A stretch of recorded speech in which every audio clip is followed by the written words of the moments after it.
Chapter 1. The Painter, God of Love.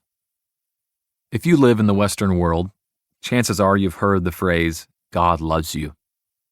If you grew up in the church like I did, you've heard it thousands of times. Why do we have such a hard time believing it when many of us know the story by heart? What is this tendency in us to resist the goodness of God? This book explores those questions and more. But ultimately, this book is about understanding who God really is. What is He like? What can we discover about His character through some of the people who knew Him, walked with Him, or changed by Him? By learning their stories, we will get to know God a little more. And as we gaze upon Him, we will find our purpose. Let's start with the core of His identity, the deep motivation of our great painter God. Love. We must paint a portrait of the painter. Getting her back, a parable. She was alone again. The museum was closed, and the last tourists had left hours ago. The great halls were now dark as thick clouds crept over the skylights. Not even the moon was allowed in tonight. She hated these long, quiet hours that left her alone with her thoughts, and she jealously longed for sleep. At least the humans could escape the real world for a few hours. Not her. She hung there in the stillness, waiting for the sun to rise and the crowds to return. Then she heard footsteps. The hushed voices came low and deliberate as their sound drew closer. One voice was immediately recognizable. Henry Lorraine had been curator for only a year, but had grown up in these halls. She had always been fond of him. He was not alone, though, and his guest with gray hair seemed to be walking twice as fast. She froze her lips into that vague expression of amusement, just in time for them to turn the corner. They came right toward her, stopping no more than 2 feet away.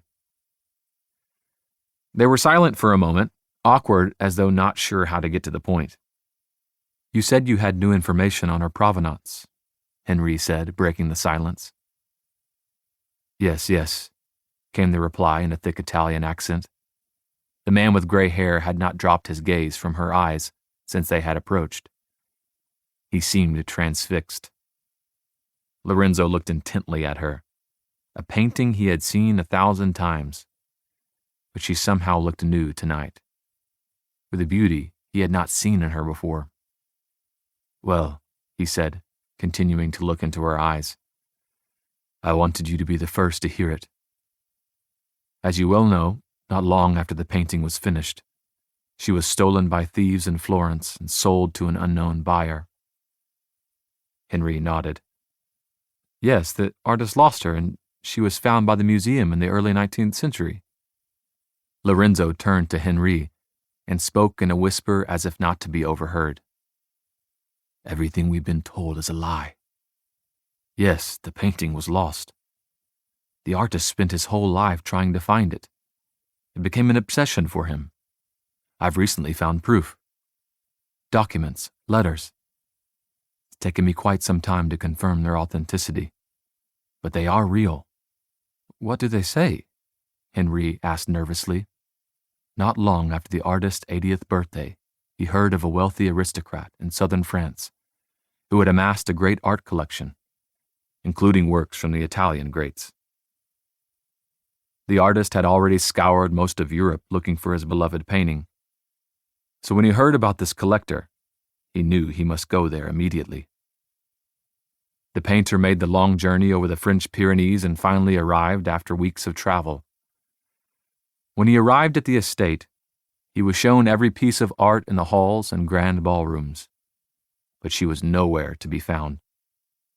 As Henry listened to Lorenzo's excited whispers, the darkened museum seemed to fade, and it was as if he were watching the scene play out before his eyes. He felt he himself were the artist, standing with the French lord, having just seen the last of the man's great collection. Is there anything else? The artist asked in a tired voice.